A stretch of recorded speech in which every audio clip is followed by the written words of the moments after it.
एके दिवशी एक देवाचे सेवक घाईगडबडीमध्ये मीटिंगला जात होते आणि एक बहीण त्या ठिकाणी पळत येत होती आणि ती त्यांना धडकली. आणि ज्यावेळी ती त्यांना धडकली त्यांनी पाहिलं की ते पुढचे सेवक होते आणि ती म्हणत होती की प्रभू, जर तुला माझ्याशी बोलायचं आहे तर या सेवकाशी माझी भेट होईल. आणि त्याची भेट झाली आणि त्याच्यावर 2च मिनिटं होतं. ते म्हणले बोला, ठीक आहे, हरकत नाही, मी तुम्हाला 2 मिनिटं देतो. आणि त्यांनी त्यांना त्या बाईला 2 मिनिटं दिलं. तिनं आपले जे सगळे समस्या आहेत, प्रश्न आहेत ते सांगायला सुरुवात केली. 1 मिनिट होऊन गेला आणि ह्यांना मीटिंगला सुरुवात करायची होती, वेळ झालेला होता. परंतु त्या पिरियडमध्ये 1 मिनिट झाल्यानंतर ह्या सेवकाने त्या बाईला थांबवलं आणि तिला सांगितलं की बहीण, तुम्ही थांबा, मी तुमच्यासाठी प्रार्थना करतो, तुम्ही माझ्या मागून प्रार्थना करा. आणि पुढच्या 1 मिनिटामध्ये फक्त त्यांनी त्या बहिणीला धन्यवाद द्यायला सांगितलं. घाई गडबडीमध्ये त्यांनी फक्त देवाला धन्यवाद द्यायला सांगितलं.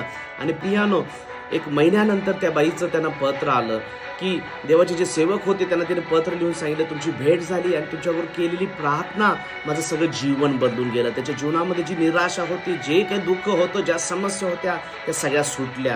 आणि ते देवाचे सेवक ह्याचं क्रेडिट परमेश्वराला देतात. देवाचं एक वचन म्हणतं, योहानाचे 3 अध्याय आणि 1 वचन, आपण देवाची मुले हे नाव मिळाले आहे, या पित्याने आपल्याला केवढे प्रतिदान दिले आहे पहा, आणि आपण तसे आहोत. यामुळे जग आपल्याला ओळखीत नाही, कारण त्याने त्याला ओळखले आहे.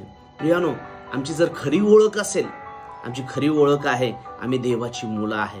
तो देव आमचं नेहमी ऐकतो. त्या बाईनं देवाला धन्यवाद दिला आणि फक्त देवाने तो ऐकला आणि त्याची प्रार्थनेचं उत्तर दिलं. आम्ही देवाची मुले आहोत, आमच्यामध्ये देवाला इंटरेस्ट आहे, आम्ही देवाच्या फॅमिलीचे मेंबर आहोत, देवाचे त्या कुटुंबाचे आम्ही सभासद आहोत. आणि देवभाव करो, आमची खरी जी ओळख आहे, आम्ही स्वतःची जी खरी किंमत आहे, आम्ही देवाचे पुत्र आणि देवाच्या कन्या आहोत. देवभाव तुम्हाला आशीर्वादित करो.